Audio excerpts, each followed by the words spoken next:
Este es el siglo XXI. En un momento escucharemos las declaraciones del doctor Emilio Mena Castro, director del Hospital Infantil Dr. Robert Ricabral.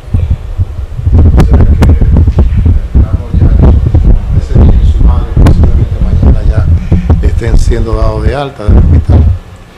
Y lógicamente ustedes saben que esta es una enfermedad que una vez que se produce el proceso de rehidratación y se le dan los antibióticos del lugar, pues no tiene mayores consecuencias. ¿La madre está ingresada aquí también? Bueno, la madre vino a traer al bebé al hospital y ella comenzó con manifestaciones muy similares a las de su niño, y como estaba ya ella cuidando y no tenía otra persona para cuidar a ese niño, entonces lo que hicimos fue protegerla también a ella. La tenemos también en una sala junto con su bebé, haciéndole su hidratación. Y ella también está hoy, en el día de hoy, muy mejor. O sea que nosotros esperamos que mañana, quizás a más tardar pasado mañana, ya ellos puedan estar de regreso a su casa. De acuerdo. Doctor, ¿y cuál fue el cuadro clínico que trajeron? Fundamentalmente diarrea. Las evacuaciones diarreicas son la expresión inicial de esta enfermedad. En el caso de ellos, el cuadro diarreico en principio no parecía ser cólera, porque tenía una característica, un color y un olor que no era típico de lo que se describe en cólera, pero de todas maneras, como estamos haciendo la pesquisa, la investigación de todos los pacientes, pues se procedió a tomar la muestra. Okay. Entonces se descarta que sea específicamente cólera, lo que decía en un principio. Bueno, lo que pasa es que nosotros necesitamos ya una confirmación definitiva, pero tenemos una prueba preliminar que es positiva para ambos, tanto para el niño como para la madre. ¿Y la analítica? Más o menos en las próximas 48, 72 horas, ya la tendremos. ¿La podrás facilitar el nombre de la madre? Bueno, están en la unidad de infectología actualmente. ¿Cuál es la edad aproximadamente? El niño tiene 9 años y la madre es una señora joven de unos 20 y tantos años. Ellos proceden de la Ciénaga. De todas maneras, ustedes saben que en estos casos se hace un descenso al área de donde proceden los pacientes. Ya eso se ha hecho, y en sentido general yo pienso que lo más importante es que trabajemos las medidas de prevención en estos casos.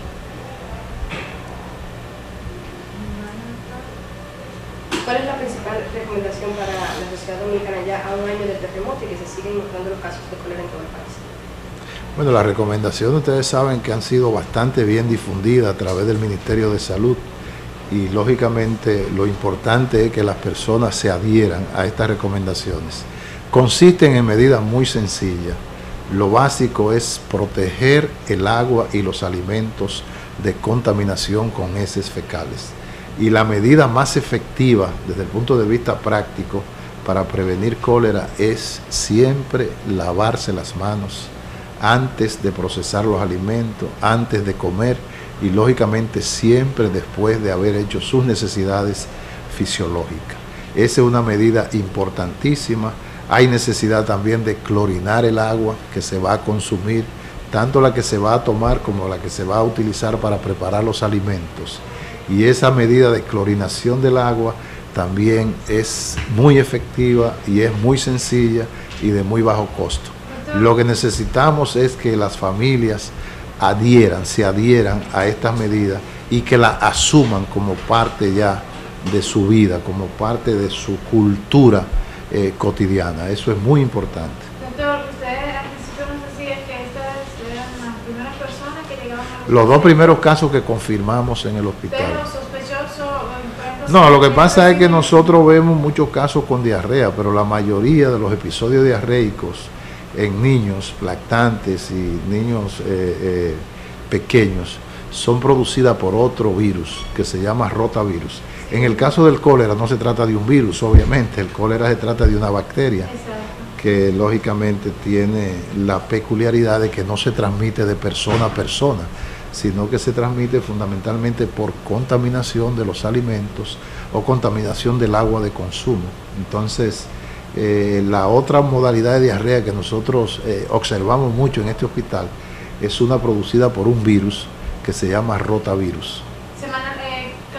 ¿Cuál es la cantidad de pacientes que recibe el hospital, por ejemplo, diariamente? Nosotros en la consulta general de pediatría recibimos entre un 10 y un 15% de niños con episodio diarreico, y esa es una proporción que se ha mantenido durante varios años.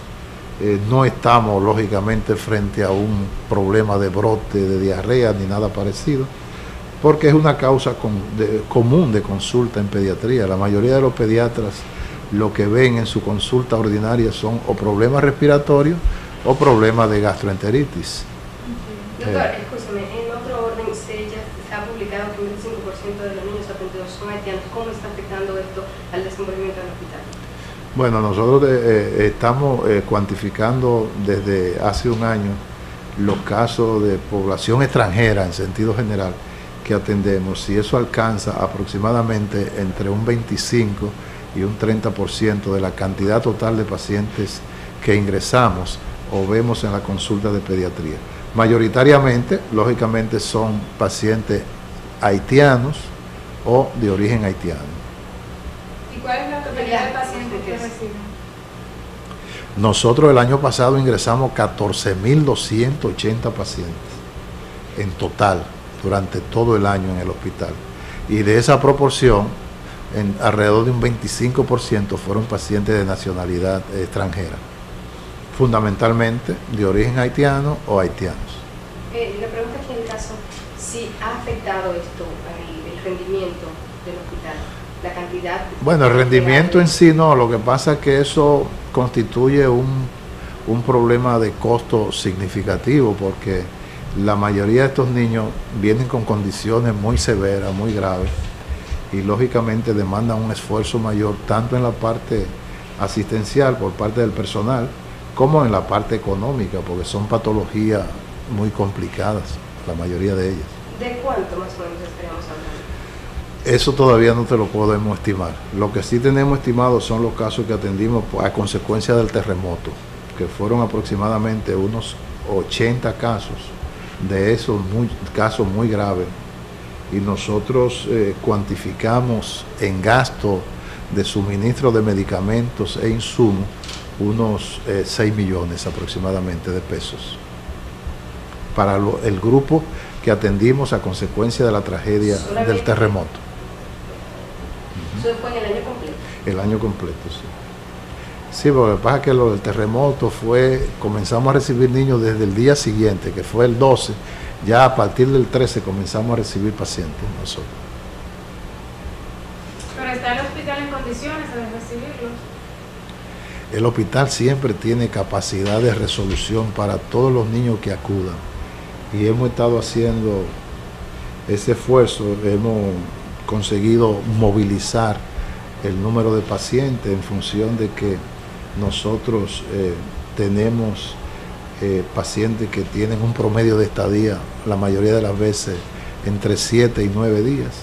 Y eso nos ayuda a tener una alta movilidad de cama, a pesar de que somos un hospital con una alta tasa de ocupación. Prácticamente nosotros tenemos un porcentaje de ocupación que supera el 98%.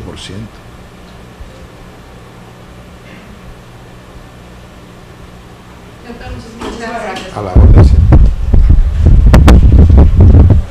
Acaban de escuchar las declaraciones del director del Hospital Infantil, doctor Robert Ricalvar, con relación a los dos casos que se habían anunciado de cólera en una primera etapa, en una primera prueba preliminar. Son positivos, tenemos que esperar las 48 horas para confirmar dichos casos. Para el Siglo XXI, Julia Ramírez.